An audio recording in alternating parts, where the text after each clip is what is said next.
comment on this matter is, let the poor breathe. Let the poor breathe. Let the poor breathe. Let the poor breathe. With just 16 days to the Osun governorship election, the secretary to the state government, Teslim Igbalaye, has been detained following a police raid on his Osogbo residence, with the state government crying foul. Let's watch. In the last 2-3 days, over 86 people, members of our court party, has been arrested for no reasons. These people are arrested and brought by road to Abuja, and they have been detained here unnecessarily. We have met with the leadership of the police, and they cannot provide any explanation to us. There is no petition against them. These people have committed no offense. Nigeria is going down the drain. We cannot allow this to continue just because we are having election in Osun State. Today, having visited our people in detention, we discovered that 36 has been taken to Kefi, 14 has been taken to Kuje for no reason, for no single offense committed. This must not continue. Just now, I have just been informed that the SSG of Osun State has been arrested for no reason, because he was sensitizing his people about election. There's a need for Nigerian police to understand that this is government institution, and you cannot reduce government institution to partisan level in politics in election. There's a need for us to have a free, credible election.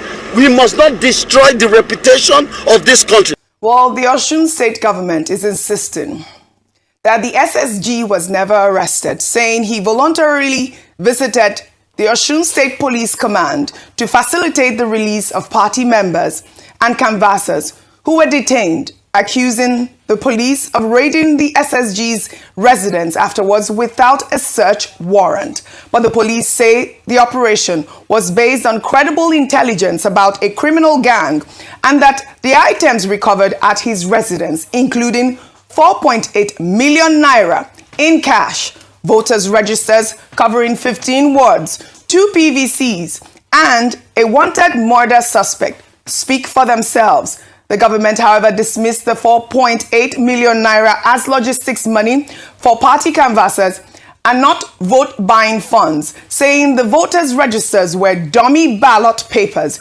used for training party agents, and that the PVCs belonged to individual canvassers as proof of voter registration. Now, the government is calling on the Inspector General of Police to investigate the Osun State Commissioner of Police for alleged partisanship. Good morning, Dr. Abati. Good morning, Ayo. Good morning, Rufai. Dr. Abati, I'll come straight to you on this Osun election story. This is about the third or fourth time correct that the Osun State government has been calling on the Inspector General of Police to do something about his Commissioner of Police in Osun State.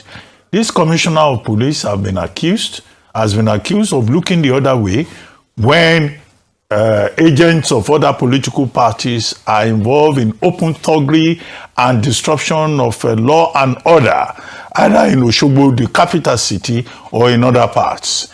Now, 2 different occasions. On the third occasion, it was when the Inspector General of Police himself personally visited Osun State. And on that occasion, during the encounter with the governor of Osun State, he told the governor that, in fact, the report from his police commissioner is that the government house of Osun State had been turned into a den for criminals, and that the governor was harboring criminals in government house. Okay, upon which the governor told the Inspector General of Police that even if it's his own child that is involved, that child should be arrested. I don't know whether the governor went a step further and opened every room in government house for the Inspector General of Police to inspect. Now, later, during that visit of the Inspector General of Police, this same police commissioner organized some partisan persons to come and speak with the Inspector General of Police, and they merely repeated the same thing that the Commissioner of Police has said. I think that there are a lot of doubts about the performance of the police in Osun State ahead of the August 15 election. My own impression is that the police in that state, as led by the Commissioner of Police, is already compromised. and is perhaps complicit in the kind of reports of thuggery and brigandage that we have been having from Osun State. Now, this is my point. The Inspector General of Police has been saying that the police must be professional in every election situation. We don't seem to be getting reports of enough professionalism from Osun State. It was Government House that they said was harboring criminals. Now they are saying that the criminals have moved from the governor's custody. They've moved to Pelumi Olajengbesi's house. In other words, they have identified only a court party, one party, as the one harboring criminals. Meanwhile, nobody is talking about other political parties. So this looks like, profiling, targeting, persecution, victimization. And I think that the police should be very neutral in this matter. And it is not too late for the Inspector General of Police to wade into this matter and create the impression of neutrality by making necessary changes. Otherwise, people are going to hang on to this, whatever the outcome is at the end of the day, and claim that there was no free playing field in the Osun gubernatorial elections of 2026 August. All right. 15. With due respect, I want to make that claim in advance that there's no clear and plain playing field in the Osun elections. And you see, my dear Egbon Tuji Dishu, the Inspector General of Police, is my Egbon that I respect so much. But when he went there, he didn't do anything. It was just allegations and counter-allegations. And I love my Egbon IG so much. I've got nothing against it. But on this Osun election, I don't agree with his disposition when he went there, because nothing was done. It was just you are harboring people here and everything. Since he left, there was not any reduction in all of this. In fact, what we have seen is vandalism. Then we had the case in Oduote, where PVCs were carted away and all sorts of things. Then we've been having a lot of political back and forth. I want to make the following claims about this election, and I pray INEC will prove me wrong. Right. Number one, I don't trust INEC in this election, and it's not only me that doesn't trust INEC. Yaga Africa released a report saying only 45% trust them. Maybe I'm not part of the 45% that trust them. Secondly, state minds is being used, and this brings to bear the conversation about state police, how people will use it, because we can see how federal police is even being used. Thirdly, it will be a miracle for Adeleke if he survives all of this and he comes back as governor. The three things. Fourthly, I don't see any level of free or fair elections that will happen. The fifth point is that you Osun people, you know your choice, you know whoever you want to vote for. Please come out en masse. Defy anybody that wants to stop you from coming out. And I just hope the police authority will stop any threat of violence on that day, because if people want to suppress votes, they use all sorts of violence. The seventh point is, please, political parties, man the coalition centers very well, because we have seen in other elections how they use the coalition center to change the course of an election. It is sad that this how democracy is being practiced in 2026 in Nigeria. All right. Very well said. Well, the SSG is still detained at this moment. I believe it's a bailable offense or whatever it is that they have detained him for. They might keep him after the elections. We have raised the alarm at this point, and the state's commissioner of police has been called into question at this point. Again, they're calling on the Inspector General of Police to do the needful at this point. And reactions continue to trail remarks made by President Bola Ahmed Tinubu during his meeting with Catholic bishops at the State House on Tuesday. One viral statement that has dominated the conversation online was when he defended his administration against criticism over economic hardship, saying he inherited the assets and liabilities of his predecessor and insisting that before he was born, there was hunger in Nigeria. Let's take a look. I inherited the asset and liability of my predecessor. I so did. And I have been running with it. But this government has stabilized and there's prosperity on the horizon. The quality of life is improving. Yes. Before I was born, there was hunger in this country. And I have no control of the population development of Nigeria, trajectory. And that is why you have membership in your various faiths and churches, to give hope to people and give commitment to humanity and the true sense of it. All right, Aya, Nigerians are divided. Some agreeing that hunger and population growth are structural challenges no president can fix overnight. Others pointing out that fuel subsidy removal and naira devaluation have significantly worsened food costs under this administration. And I'll take some reactions on X before I come to you. Bruno wrote, inheriting past challenges is literally part of the job description of a president. Is there actually any government that succeeds without assets and liabilities? We need real solutions instead of endless reminders of the previous administration's mess by the president. Another ex-user, Legal, wrote, he made a quite striking comment about having no control of the population development trajectory of Nigeria. Asiwaju, conduct a census to know how many people are in the country, then plan accordingly. Why plan accordingly? It is important to know the percentage increase of the general population of Nigeria, the eligible voters, the unemployed, underemployed people, the elders, etc.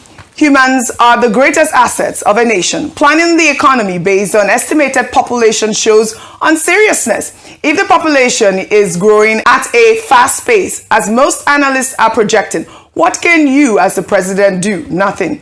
It's too sensitive to touch, but at least speak up. Be proactive. You know, I actually like that tweet about, census and the planning, because this is one of the issues that we have in Nigeria. Yes. We do not have that database, the census database. And this is the sort of conversations we should begin to have, even, towards the lead up to the election. We're talking about, how many voters are there, what is the actual population of Nigeria, but also the question about how do you plan for an economy? We've seen the economics or even this administration talking about this $1 trillion economy as well. Your thoughts? So how do we spot on that? Yes. Let me just say that I think it's important for us to hear views like this so that we can really understand the thought process, the ideology of this administration. Unfortunately, the president has not presented himself for a proper interview where we can interrogate certain things. Even before he became president, he did not submit himself for a debate to help to analyze, interrogate some of the ideas that he had for Nigeria. Even when he went to Chatham House, he wasn't able to articulate what he had planned for Nigerians. Instead, he relied on teamship, calling on members of his team to respond to questions that were on the minds of many Nigerians. So to be fair, Nigerians don't actually have a clear idea of the plans and directions of the president based on his views. But when he comes out to speak like this, then we have an idea. And what was going through my mind when he was speaking about, hunger has been there before he was born and doesn't have a control of population numbers, I thought, wow, this is it. We are in a critical situation. If the president can speak like this concerning the country, it reminds me of what one of his spokespersons said, Daniel Boala, when he was saying that, the poor people will always be around, that's why the church has poor people, making a justification for the levels of poverty. And when you hear justifications and excuses like this from leadership, then it means that there is no plan or there is no thought as to how to get to understanding the issues and how to get Nigerians out of this terrible situation we find ourselves. Talking about numbers, I don't know how any government is able to plan without data. And so what we have is estimations and vibes. How it's feeling is almost, like how you go and check, let me see the forecast. You have no critical data to analyze and dimension the real issues. How can you talk about population control if you do not even understand the population, the rate of growth of population in Nigeria? You cannot give us that. The last administration, which the president said he inherited, had planned, had started conversations discussions around a population census. They said we're not going to do it, they're going to leave it for the next administration to do. Since the last 3.5 years that President Tinubu has come into office, there's been no talks around population census. So we are still effectively planning in the dark. What happens with that is that it does not inspire confidence that we know where we are going as a nation, whether economically, whether planning for the most vulnerable, whether planning for poor people, whether the plans to make lives better for the poor. And that is a worrying situation. What I would suggest as I close is this. The president needs to give us numbers, data on how these policy reforms is talked about, especially the unification of the exchange rate, and just final point, unification of exchange rate and the removal of fuel subsidy. To what extent these savings has contributed to more money in the pockets of the ordinary Nigerian? Actual data. Number two, jobs that have been created. What are the numbers of jobs that have been created? Not just estimations, not just vibes, but how many jobs have been created by this administration? Right. Just simple things like that, and not give excuses that any leader should not be making to his people. All right, we have to move, Dr. Abati. One sentence, it's please. Unfortunate when the presidency says, well, hunger has been existent since he was even before he was born. Now that rubbishes this commitment, even by his own government, to agriculture as a primary responsibility and a primary target of government. Every government in Nigeria has always said agriculture, should be major focus to create jobs and to make sure that no child goes to bed hungry in Nigeria. It's like the president saying agriculture is not important. If people want to go to bed hungry, they can go to bed hungry because it's a fact of life which has been there since he was born or before he was born. The second thing is planning without data. Planning without data is one of the major challenges in the development process. The international rule is that population census should be conducted every 10 years. The last time Nigeria conducted population census was 2006, 20 years ago. But over the years, we've been budgeting for the National Population Commission. They will say they are doing birth and death registration census. At the end of the day, every government will say, we are planning for census. Money will be budgeted. Nothing will happen at the end of the day. So we're just planning in the dark. All right. And that, does not show that we're committed to the development process. Okay, Rufai. My comment on this matter is, let the poor breathe. Don't suffocate them. That is the president's statement, Rufai. It's not your statement. Did you borrow it? Where did you borrow it from? Well, all right. Okay.